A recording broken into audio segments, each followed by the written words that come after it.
આપણું ગુજરાતમાં આપનું સ્વાગત છે। ઓપરેશન વિલહન્ટ અંતર્ગત રૂપિયા 2500 કરોડના સાયબર ફ્રોડનો પર્દાફાશ, બેંક મેનેજર સહિત 3 આરોપીઓની ધરપકડ। રાજકોટ ગ્રામ્ય પોલીસના ઓપરેશન વિલહન્ટ અંતર્ગત 2500 કરોડના સાયબર ફ્રોડનો પર્દાફાશ કરવામાં આવ્યો છે, જેની માહિતી જિલ્લા અધિક્ષક વિજયસિંહ ગુજરની પત્રકાર પરિષદમાં આપવામાં આવી હતી। આ કેસમાં બેંક મેનેજર સહિત 3 આરોપીઓની ધરપકડ કરવામાં આવી છે, જેઓ સાયબર માફિયાઓને મદદ કરતા હતા। આ કૌભાંડમાં અત્યાર સુધીમાં કુલ 20 આરોપીઓની ધરપકડ કરવામાં આવી છે। આ ફ્રોડમાં ગોંડલ યાર્ડની પેઢીના એકાઉન્ટનો ઉપયોગ કરવામાં આવ્યો હતો। તપાસમાં રૂપિયા 2500 કરોડ સુધીના ટ્રાન્ઝેક્શન મળ્યા છે। આ સાયબર ફ્રોડમાં યસ બેંકના મેનેજર અને 2 કર્મચારીઓ, એક્સિસ બેંકના મેનેજર અને HDFC બેંકના 1 કર્મચારીની સંડોવણી હતી। રાજકોટ ગ્રામ્ય પોલીસ દ્વારા ઓપરેશન વિલહન્ટ અંતર્ગત આ કેસમાં 3 બેંક કર્મચારીઓની ધરપકડ કરવામાં આવી હતી। આ કેસમાં યસ બેંકના પર્સનલ મેનેજર મૌલિક કામાણી, જામનગરના એક્સિસ બેંકના મેનેજર કલ્પેશ ડાંગરિયા અને HDFC બેંકના પર્સનલ બેન્કર અનુરાગ બાલધાની ધરપકડ કરવામાં આવી હતી। આ ઉપરાંત આ કેસમાં બેંકના અન્ય કર્મચારીઓની પણ સંડોવણી હોવાનું બહાર આવ્યું છે। જિલ્લામાં જે તપાસ ચાલુ છે એમાં ઓલરેડી 1500 કરોડ જેટલું જે ટ્રાન્ઝેક્શન છે એ ઓલરેડી આ તમામ અકાઉન્ટ્સમાં ટ્રેસ કરેલો હતો અને આમાં અમુક આરોપીઓને અટક કરીને હાલ જ્યુડિશિયલ કસ્ટડીમાં છે। આ તપાસ દરમિયાન 3 આરોપીઓને આજ અટક કરવામાં આવ્યા છે। એમાં પહેલા આરોપી મૌલિક રામજીભાઈ કમાણી છે। આ યસ બેંકમાં પર્સનલ બેન્કર તરીકે કામ કરે છે છેલ્લા 2-3 વર્ષથી અને મૌલિકભાઈએ પોતાના મેનેજર સાથે મળીને અને બીજા માણસના નામથી પેઢીના અકાઉન્ટ તૈયાર કરવાના, આમાં જે માણસના નામનું અકાઉન્ટ ખોલાઈ રહ્યું છે એની જગ્યા બીજા માણસની સહી કરવાની, પછી આ અકાઉન્ટને ઓપન કરવાના, APMCC દસ્તાવેજ લેવાના, આ અકાઉન્ટમાં કાંઈ પણ નાની મોટી સમસ્યા આવે તો એને દૂર કરવા માટે પોતાના મેનેજર સાથે મળીને પ્રયાસ કરવાનો અને આ મૌલિક કમાણી એનાથી પણ એક કદમ આગળ જઈને જ્યારે પૈસા ઉપાડવાના અને આંગળીયા કરવાના હોય તો કામ પણ પોતે આ ચીટર્સ માટે કરતા હતા। તો મૌલિક કમાણીને હાલ અટક કરવામાં આવ્યા છે।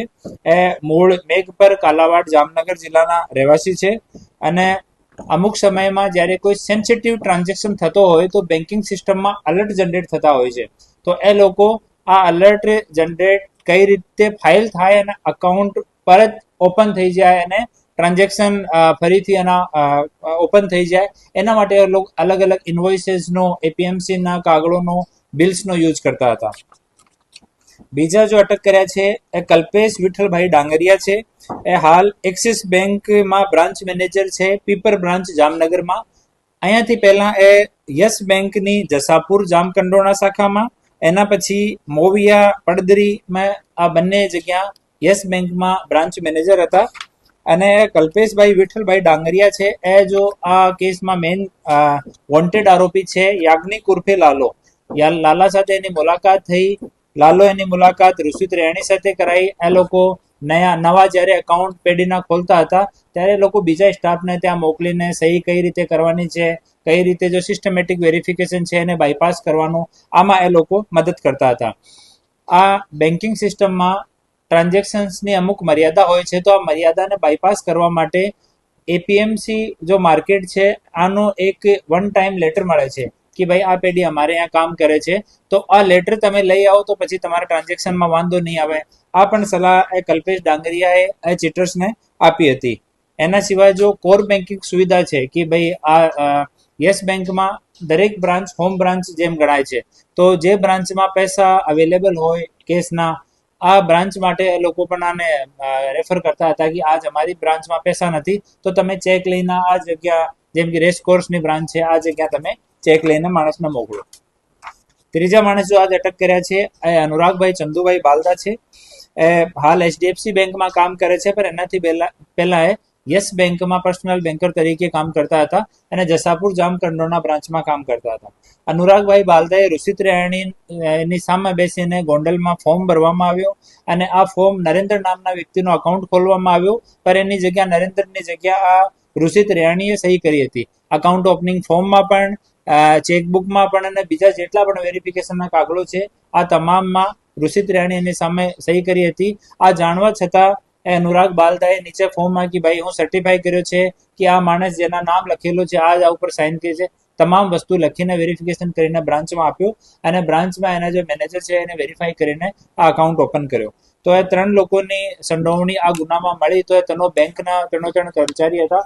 આ ત્રણને હાલ અટક કરવામાં આવ્યા છે અને બેંક તરફથી અમે લોકો ઓરિજિનલ જેટલા ઓપનિંગ ફોર્મ આ લોકોના ટેન્યોર દરમિયાન જેટલા પણ અકાઉન્ટ્સ ઓપન થયા એની માહિતી પણ માંગી રહ્યા છીએ ને પછી આ તમામ ડોક્યુમેન્ટ્સને એના જો ઓરિજિનલ ઓનર્સ છે એના સ્પેસિમેન સિગ્નેચર્સ અને રાઇટિંગ સાથે FSLમાં મોકલવાના છીએ. હાલ સુધીમાં આ કેસમાં 20 લોકોની અટક થઈ ગઈ છે આ 3 સહિત અને 20 માણસો જે કસ્ટડીમાં છે. હાલ એક પણ માણસને બેલ મળી નથી અને ટોટલ 85 જેટલા બેંક અકાઉન્ટ મળ્યા છે જેના ઉપર 1930ની 535 જેટલી કમ્પ્લેન રજીસ્ટર્ડ છે. આ કમ્પ્લેન જો 535 છે આમાં 74 કરોડ જેટલો અમાઉન્ટ ઇન્વોલ્વ છે જો ખરેખર સાયબર ફ્રોડનો અમાઉન્ટ છે. ઓર ટોટલ જો આ 85 બેંક અકાઉન્ટમાં જો ટોટલ ટ્રાન્ઝેક્શન થયું છે તો 2500 કરોડ રૂપિયાથી વધારાનો હાલ થઈ ગયો છે અને અમે ડીજી સાહેબને રિક્વેસ્ટ કરીને એક CA પણ આ કેસમાં એક્સપર્ટ એડવાઇસ માટે હાયર કર્યા છે. એ પણ અમને આમાં ઇન્વેસ્ટિગેશનમાં મદદ કરી રહ્યા છે. સાહેબ આમાં કોઈ રાજકીય પક્ષોના ભાઈ સગા સંબંધીઓ કોઈ લાગે છે? કારણ કે આજે પ્રખ્યાત નામો અને અટકો આવી રહી છે. બે વિસ્તારમાંથી ચૂંટણીઓ લડી રહ્યા છે. એમના કોઈ સગા સંબંધીઓના નામ કે નહીં, હાલ અમારી સામે એવો કોઈ રાજકીય પક્ષ સાથે સંકળાયેલો હોય એવો કોઈ પણ એક પણ આ આરોપીઓમાંથી હાલ સુધી આવ્યો નથી ઓર વ્યવસ્થિત એની તપાસ ચાલુ છે. હા, આમાં જ્યારે અમે લોકો બેંકથી ઓરિજિનલ જેટલા પણ ફોર્મ્સ છે એ અમને મળશે, FSLમાં મોકલીએ. આ અકાઉન્ટ હોલ્ડર્સ લોકોની વેરિફિકેશન સાથે ચાલુ છે. અમે લોકો હાલ 4-5 લોકોનો 183નો સ્ટેટમેન્ટ પણ જો અકાઉન્ટ હોલ્ડર્સ છે જો વચ્ચેના લોકો છે એનો કોર્ટમાં 164 જો જૂનો નિવેદન હતો ઓપન કરાય છે. એમાં પણ પુષ્ટિ થઈ છે કે બેંકવાળા લોકો આ આરોપીઓ સાયબર ફ્રોડ કરવાવાળા લોકો સાથે મળીને અને આ સારો ગુના આચર્યો હતો. તો એક વખત વેરિફિકેશન થયા પછી થઈ શકે કે સંખ્યા ઓર વધે.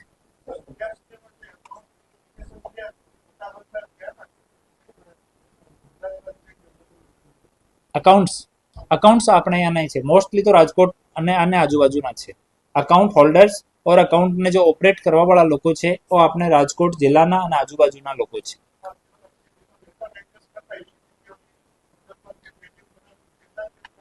હા, APMC માર્કેટ જેમ કે અમુક પેઢીઓ માટે અમુક અકાઉન્ટ્સ માટે ગોંડલ APMC નો લેટર યુઝ કરેલો છે. અમુક માટે આપણી રાજકોટની જો APMC છે એનો પણ લેટર યુઝ કરેલો છે. અને આ મેનેજર સાહેબ જો છે એના દિમાગની આ હતી કે ભાઈ તમારે APMC નો લેટર જે મળી જાય તો પછી આ ટ્રાન્ઝેક્શનમાં તમને વાંધો નહીં આવે. સર, રાજકોટની APMC ની કેટલી પેઢીઓ છે? આમાં રાજકોટની અને ગોંડલની ઓર બાકી આજુબાજુની જો અમારી પાસે પેઢીના નામ અને અકાઉન્ટ નંબર આવી રહ્યા છે એની અમે તપાસ કરી રહ્યા છીએ. तो व्हाट्सएप, ट्विटर, फेसबुक, इंस्टा जहाँ भी आपका अकाउंट है इसे शेयर बटन के द्वारा वहाँ पर शेयर करें.